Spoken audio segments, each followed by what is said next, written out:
It's James Black here. I'm with Danielle Goldfarb, Head of Global Research at RIWI Corp. RIWI is listed on the CSE, symbol RIW. And you guys have been here listed for a couple of years now. And I know, obviously, your team and Neil and everyone else that's part of the family there. But maybe, Danielle, tell me a little bit today on our Instagram Live about what you guys are doing at RIWI, the mission statement that you guys follow every day at your company, because you've been publishing all sorts of awesome work. You were just published in Maclean's, but what's the mission? It's probably quite relevant to today's circumstances.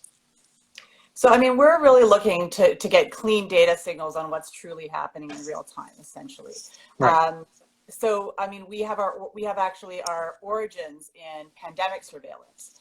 So the company and the technology that we use was originally developed to about, over 10 years ago when we had another pandemic during the H1N1 crisis and the H1N1 outbreak rather. And the idea was the technology was designed to understand how the public was responding to that outbreak, and to understand that in real time across multiple countries. And so, lo and behold, we find ourselves now, and we've tracked many epidemic outbreaks since then. And now, of course, we find ourselves in this COVID-19 situation. And so we are basically surveilling in real time every aspect of this crisis, or we're able to surveil in real time many, many different aspects of this crisis. Everything from the changing prevalence of disease in Canada and around the world, the changing prevalence of symptoms, of testing, of compliance with these public health directives, or lack thereof. And then as well, we are also able to track in real time a lot of the economic aspects of the crisis.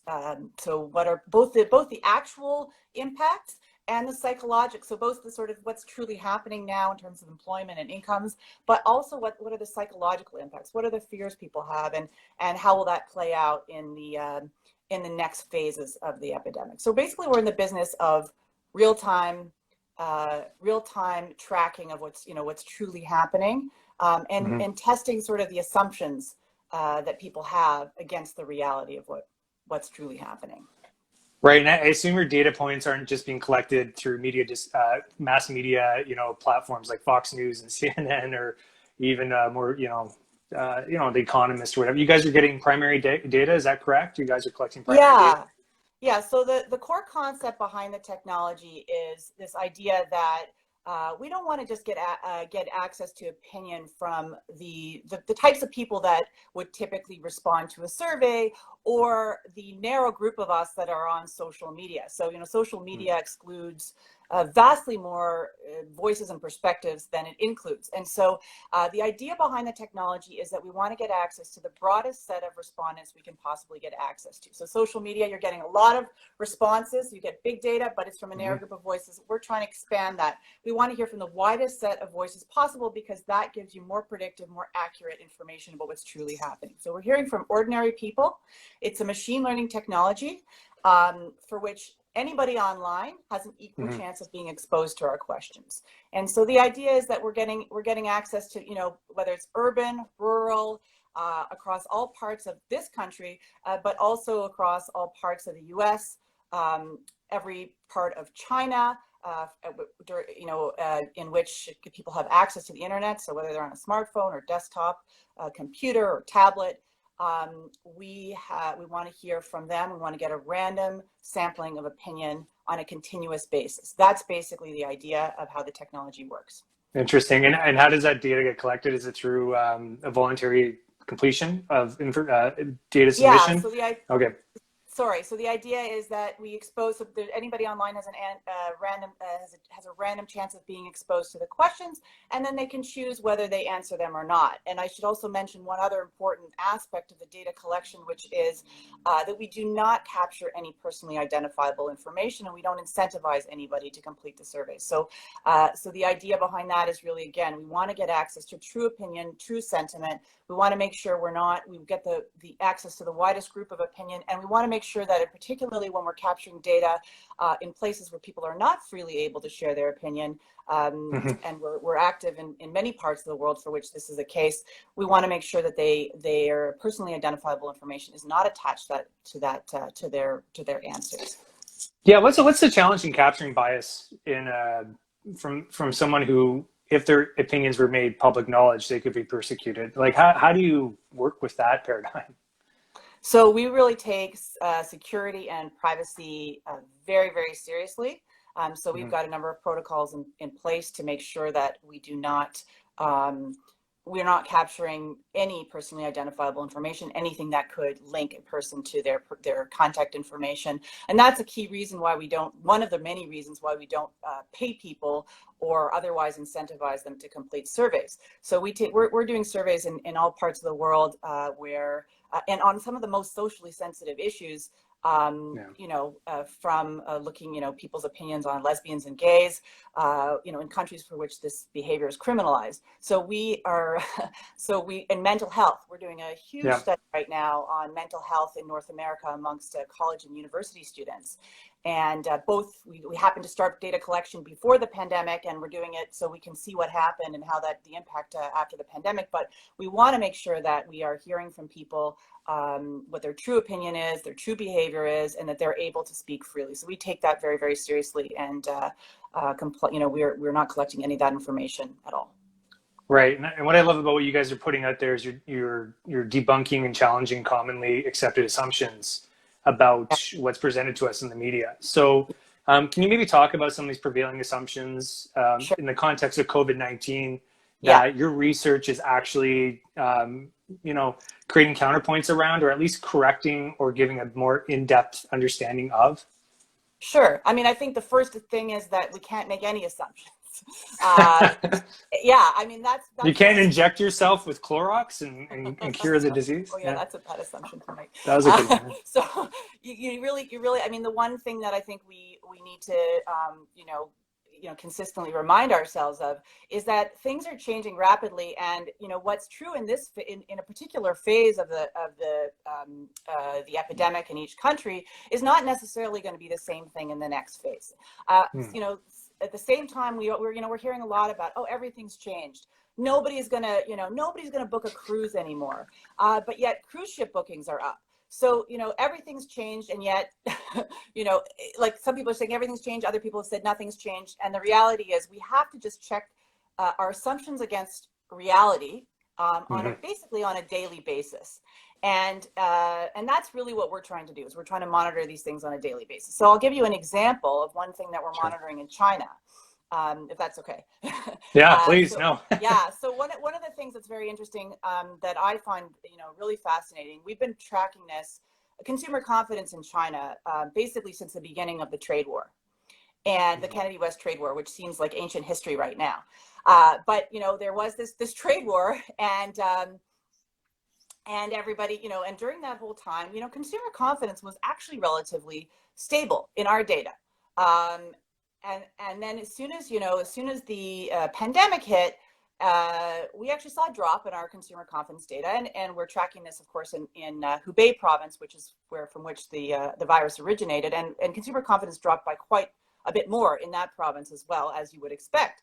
But the interesting thing that's happening is that it didn't drop by that much. And, you know, so this was in the first couple of months of the pandemic, or the epidemic outbreak in China. But we're seeing now something very different as the economy reopens. There's a lot of narrative about that out there, about, you know, China's economy is reopening. They're trying to gradually get back to normal. But we're actually seeing an increase in the number of people, a significant increase right now in the number of people who think it is not a good time. They're not sure if it's a good time to make a major purchase right now. So there was a lot of uncertainty throughout the entire period of the trade war, throughout the entire first couple weeks of the epidemic, couple months of the epidemic. But now, as we're heading into this kind of new period of reopening, we're actually seeing a greater amount of uncertainty. And that's being reflected in some of the consumer spending data that's coming out of China.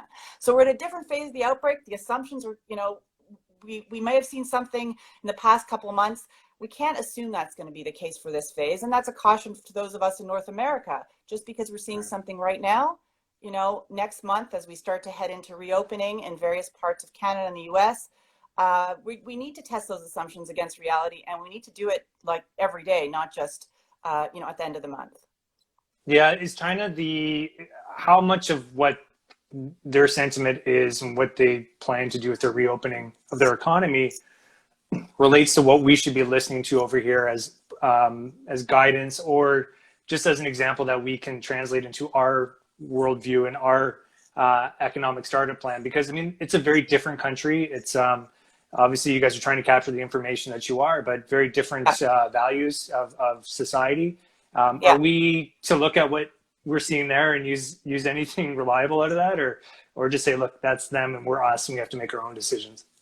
I mean, I think we have to do both. So you know, we have to look at what's happening there because they have gone through a similar period of the outbreak. You know, they're at a different phase, and we have to look at what we can learn from it.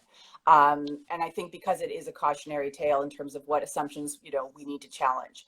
But at the same time, you know, so for example, as they're reopening now, people are not, you know, they're reopening, but people aren't going out to restaurants yet, right? Yeah. So we have to think to ourselves, are we going to see the same thing? Are people going to be afraid to go to work? Are they going to be afraid to go to movies? Are they not going to book travel?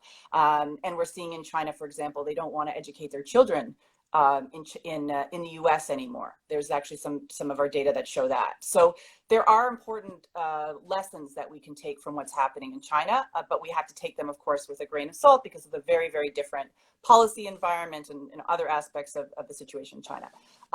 In North America, but yes, we have to sort of think about what is it that we are going to see coming, you know, we're going to see in the next couple of months here in North America. And I think, you know, there are going to be, well, the other thing is that in China as well, which we're tracking, is the degree to which various sectors have been resilient and less exposed to the pandemic. So, you know, for example, the tech sectors, we actually see employment growth in those sectors in our data. And so we want to be able to take some of those lessons as to what the economy and the sort of reshaping of the economy during this period and potentially beyond looks like. But, you know, we're looking at the data in Canada and the US and other parts of the world as well, because we can't assume that what applies to China applies to us as well. And we're looking also at, you know, places like Germany that are emerging to start looking, you know, just to do some of this reopening sooner than us. Can we learn from places like Germany in real time about the impact of their reopening strategy? And can we apply some of those lessons to other parts of the world? Absolutely. Yeah. And I think that it's critical to make those findings and look at them in isolation, and then broadly look at them on a global landscape, and then see how it all comes together. You really have a challenging job, which is to find all this stuff and make sense of it. One finding that I thought was fascinating, I'll let you explain it, but in McLean's, he talked about the juxtaposition of the impact on jobs in the US versus Canada. And there's been two vastly different painted narratives between how Canada is being impacted by COVID and how the US is. And and I think to me, it was interesting to see that impact from a Canadian perspective, because I drew the same assumption that, hey, we're going to be okay, things are fine relative to what's happening in the US, but maybe not quite the case. Can you maybe just describe what you wrote about, and then what it is you know, we can get from that? Okay, yeah, so in an article on Maclean's earlier this week that I co-wrote with Armin Yalnizyan on real time, you know, basically what we're able to see in our data in real time, and how we're missing part of the picture if we just rely on what we're seeing in the official jobs data and the official GDP estimates that have come out. So the data that we saw in both countries, in Canada and the US, on jobs come out, you know, a couple of weeks ago, basically reflected what was taking place in the early days of physical distancing. So they've seen, you know, they show important rises in unemployment in both countries, but really that's just the tip of the iceberg. And when we look at our data, we are starting to see into April, and it will take us, you know, for us to understand what happened in April in terms of the official data, we're going to have to wait till May and June to actually get the data of what's happening right now. So when we look at our data, we're doing this in real time, and what we see is actually a much more severe picture of what happened in the latter stages of March and April as the reality of the situation hit across Yeah. workers and businesses. And what we found is that 1 in 5 Canadians and 1 in 5 Americans are currently, more than that actually, in both countries, are currently unemployed according to our data. And we also found that if you measure income loss, so jobs are one thing, but we know there's a lot of people who have multiple jobs who are employed in gig economy jobs, and that's not captured in the unemployment data.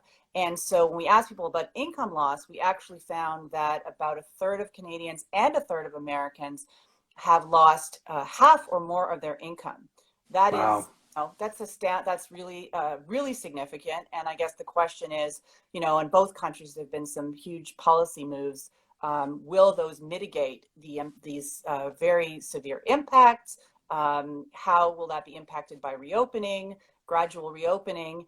And and what can we expect to see here? Like what are the psychological impacts of that as well? So those are the things we see. Yeah. Yeah, no, it's a little scary, but I like that, movement to try to make decisions or at least understand policy decisions that are effectively based on lagging indicators, right? There's no real-time numbers the government really has at their disposal to decide, because I mean, some of this policy was built on the fly. I mean, there's no precedent for it. I'm sure there's some strategic planning ahead of something like this that could be put into play, but 75% wage subsidy, was that something they had in their back pocket for this, or was that because they had some model, No, and I think this is exactly what you're talking about. The government in Canada and the US and around the world are now being forced to make, what we call sort of agile policy. Like they're trying to make decisions really that have to be made and then adjusted and then made again, then readjusted. And we're going to see this at every phase of the crisis. So, but the data that they're relying on is based on 6-week lags.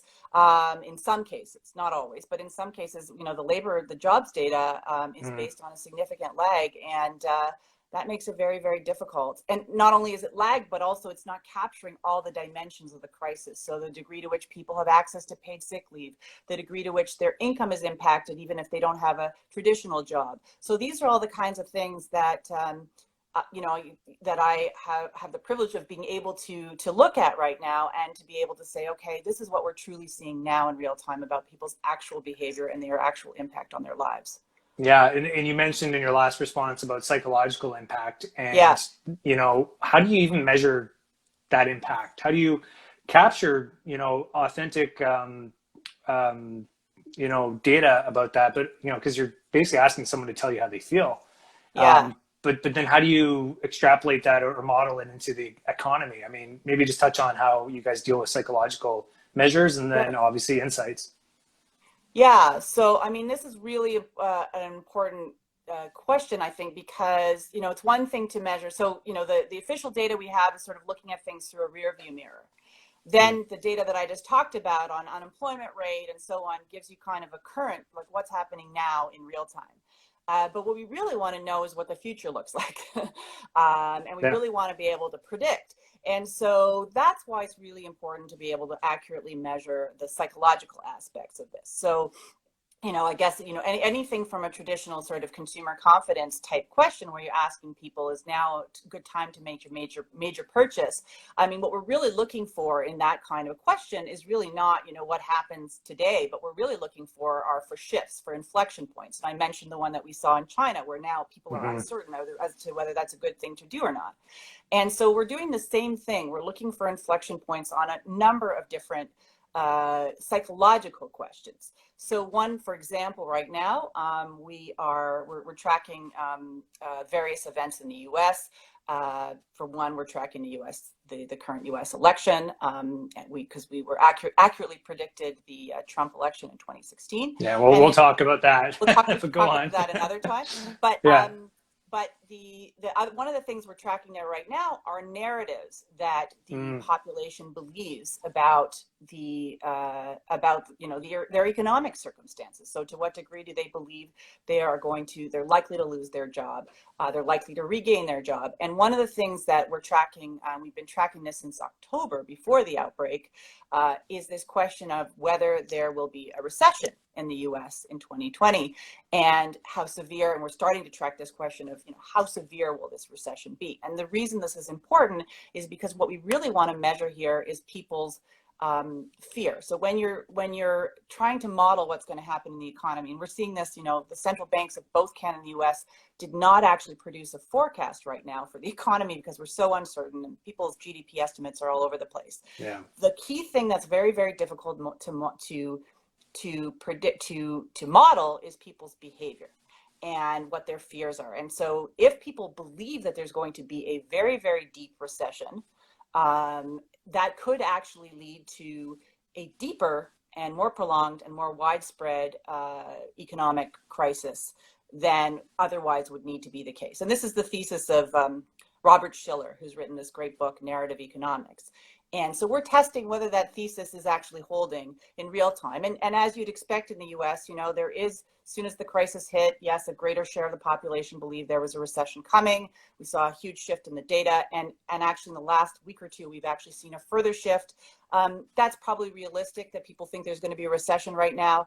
But we're really monitoring the change in that. So are we going to see a dramatic, shift where, people have dropped out of the don't know category and they're very, very certain that this is going to happen? That's what we're seeing in recent weeks, but it's not, it's where we expect it would be. And so we're monitoring to see, are people going to start talking about it so much that they're actually going to talk themselves into a more prolonged, deeper, more widespread recession? These are the kinds of things that we're looking at. Yeah, that's very interesting. I mean, recession is almost like like the boogeyman, the word you can't say in certain circles in the economy, especially in the US.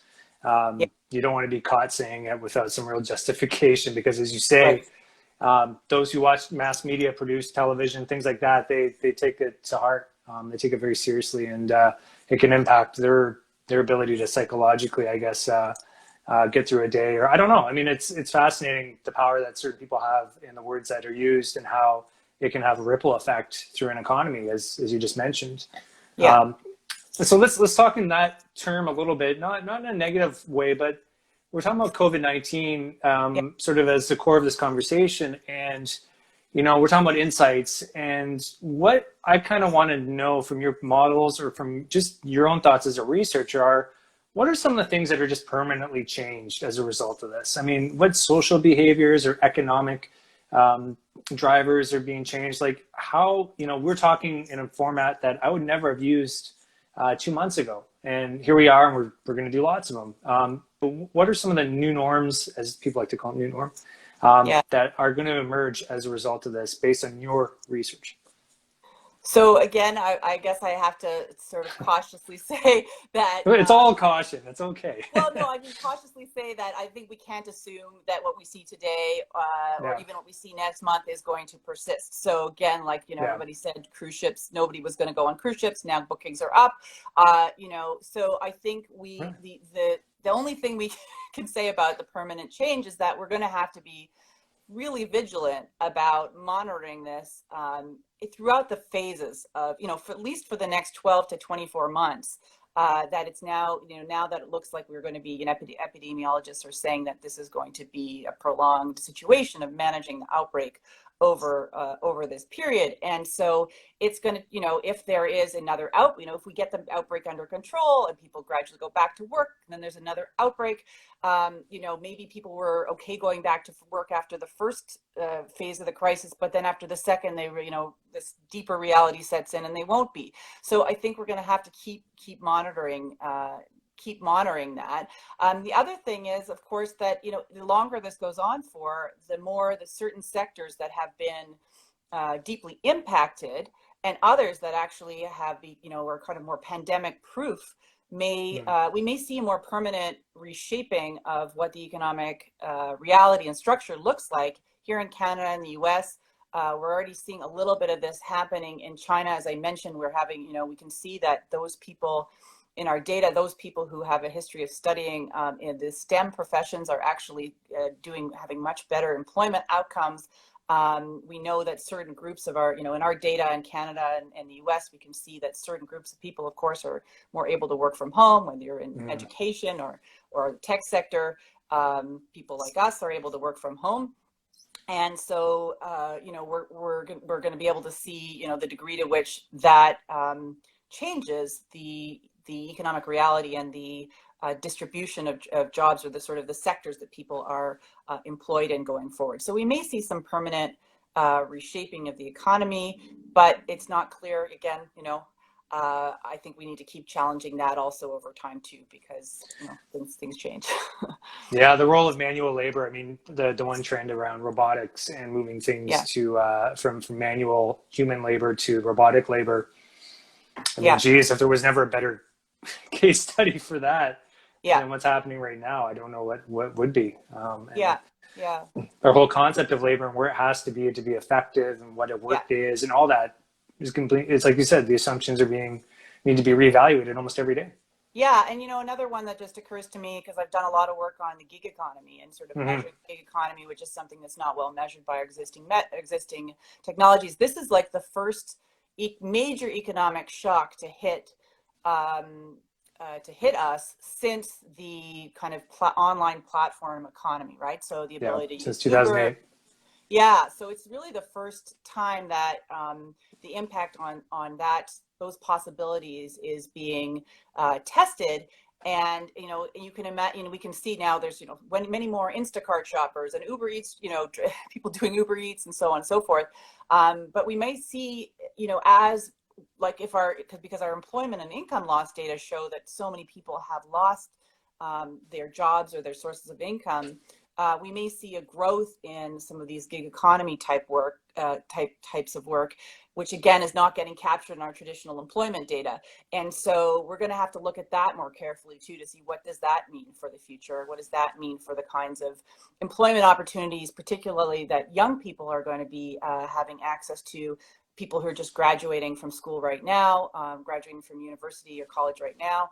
What are their prospects going to look like in the short term, but then longer term, because we know that people who are not able to find meaningful employment in their subject area of study now have worse outcomes down the line. And so that's another really important consideration, I think, that we're going to have to monitor closely.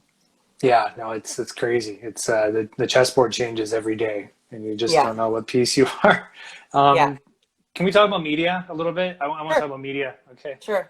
Because a common question I ask our guests is, where do you get your news? And the reason I ask that, because we're running a stock exchange here at the CSE. We have clients such as yourself. Disclosure and information accuracy, all that stuff is imperative to us having accurate data sets and information to make smart decisions, like buying stocks. Now, the common person does not get an unbiased feed, obviously, through major news distribution sources. Right. So where do you guys go to get your news? Where do you get to go your news? Because you're smart, you know where to go. What do you listen to and read?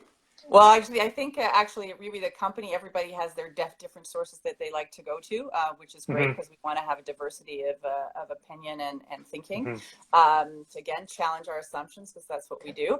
But I personally, of course, read, the Canadian media, Globe and Mail and others, Financial Times, try to read for diversity of American media. I think the other thing is I also read it with a major grain of salt, because I like to check it against the RIWI data. Yeah, of course. Same with my social media feed. I've had people say, suggest to me, wait a minute, how can you say this when my social media feed disagrees with you? Or, protests against physical distancing are, one of the examples is right now that, there's a growth in people who are opposed to physical distancing in the US, right? That are protesting. It's a good headline. I mean, it's a terrible practice, but good headline. I get it. It's a great headline, but I see, we see total stability in our data around who's not practicing physical distancing. It's about 8% of the Canadian and US online population. It's been consistently so since we started tracking it every day of the crisis. So anyhow, I guess just all to say that I'm a big fan. I don't know if you read Factfulness by Hans Rosling, where he recommends, you should read it. And he basically recommends not reading news because the news is biased. Well, and you have to read it, but you have to read it with a grain of salt. The news is often biased to the extreme. and to the anecdote. And we have to be careful that when we're reading that, we make sure that we are checking those assumptions against the broad-based data that do now exist out there that allow us to check our assumptions again. So that's my take on the media. I read a lot of news, but I'm trying to take I imagine you do. But it was funny because everyone became a media expert when this thing started breaking out, and they were saying, well, the media sells fear and everyone's overreacting to the pandemic, and then boom, all of a sudden everyone's freaking out and they're going, oh my God, people are dying. This is bad. We got to be really careful. Yeah. And it was just a shift. And I'm with you. I mean, I try to read, I'll go to Fox News and I'll go to CNN back to back every day just to see how they're playing off stuff. I don't know why. It's basically just propaganda at this stage, but that's just my opinion, not the exchanges. But but there's always a shred of truth in there, and then you look at some of their social channels and stuff, and you can kind of pick up on what the world is sort of interested in. The news aggregators that you get sometimes when you open up your browser, like I use Bing. I don't know why. The aggregator they throw at you when you open your browser is actually pretty good. There's a ton of crap on there too, but I basically gave up on tech companies giving me news when Apple started giving me BuzzFeed articles in my news screen when I swiped left or swiped right. To me, that's sort of like we just thrown the idea of news out the window at that point. Like, what is news? Why do we bother? But I'll say this about this whole thing that we've been doing here at the Exchange, when people like yourself and together as a community is talking to other individuals and just getting their their opinion on what's going on. Like, we actually weren't doing a lot of that before this all happened. How often would you try to plug into someone's real world situation and just understand and get their opinions and insights, and something as simple as how was your trip to the grocery store is now like a really insightful thing. And I think really that I was gonna mention there's an economist, former central bank economist named Danny Blanchflower, and he writes about the economics of walking about. And really, hearing from as broad a set of perspectives as you can possibly hear from, and you can get a lot of really great insights from, speaking to people across all walks of life and so on. And that's really what we're trying to do at RIWI is really, hear from as many people as we can across different, broader set of perspectives as possible, so that we can really get a true sense of what's happening. And if you speak to a couple people, about their experience at the grocery store, or their feelings or worries that, can they send their children back? If they live with their parents, can they send their children back to work and go back to work themselves? How are they feeling about all these things, and how are they actually going to act?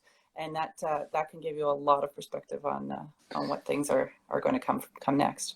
Yeah, or me as a person in Newmarket, you in Toronto, looking at a headline about people on the beach in Jacksonville, and very thin line of relation.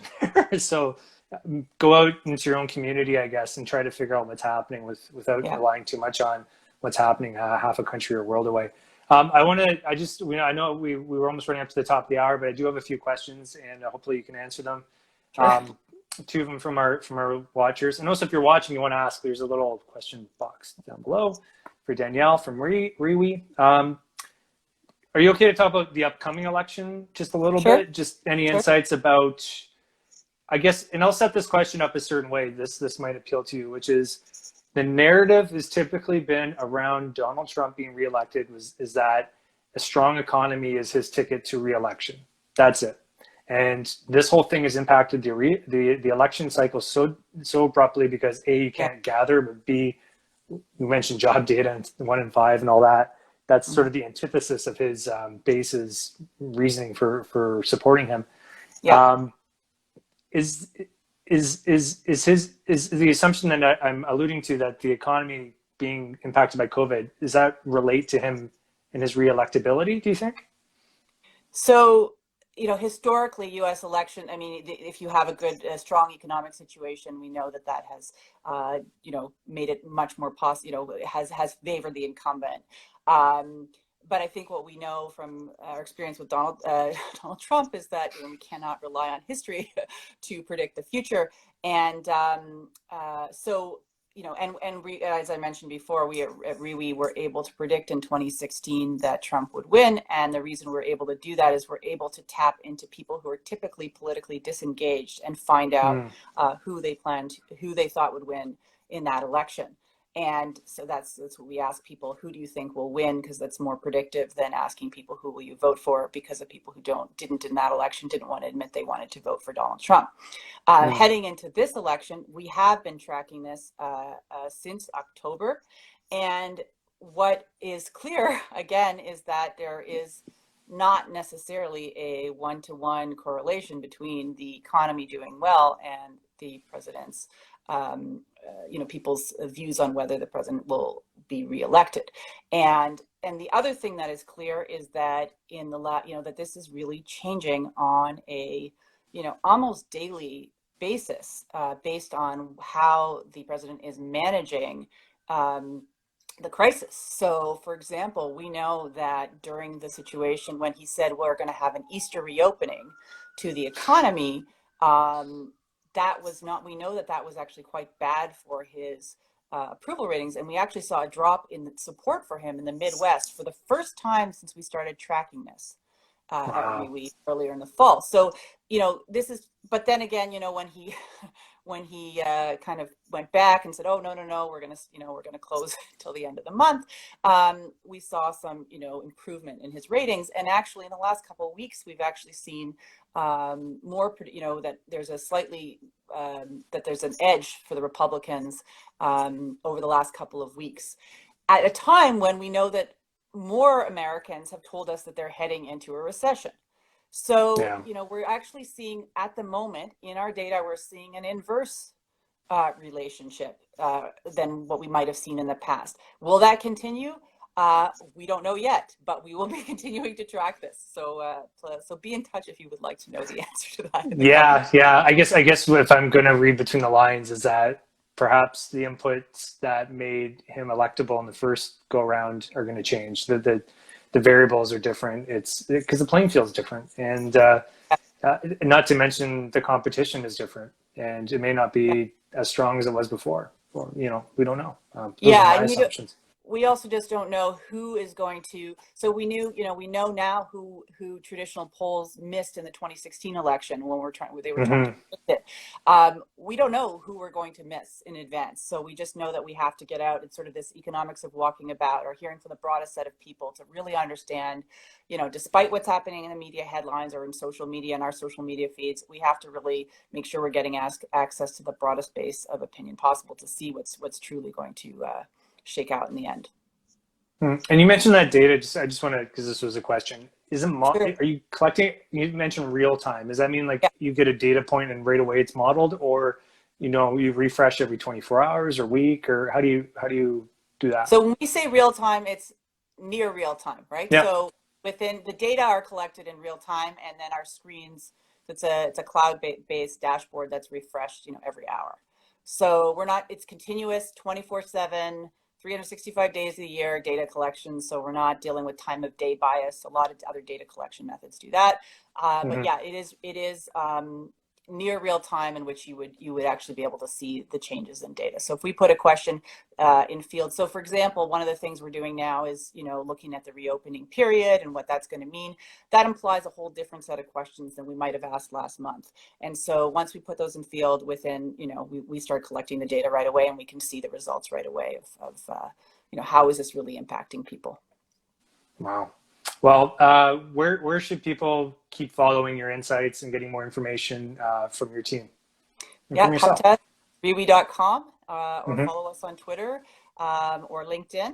And and please also, if people have suggestions of ideas of things that we should be tracking in the days ahead, both on the economic side or on some of the public health questions, we would love to hear your suggestions as we continue to figure out and monitor some of these things in real time. Yeah, I mean, my assumption is that more people grew pandemic beards than not, but who knows? We don't know that until we do a mass survey. Collect the data. Very important. Yeah, exactly. Okay, don't make it anecdotal.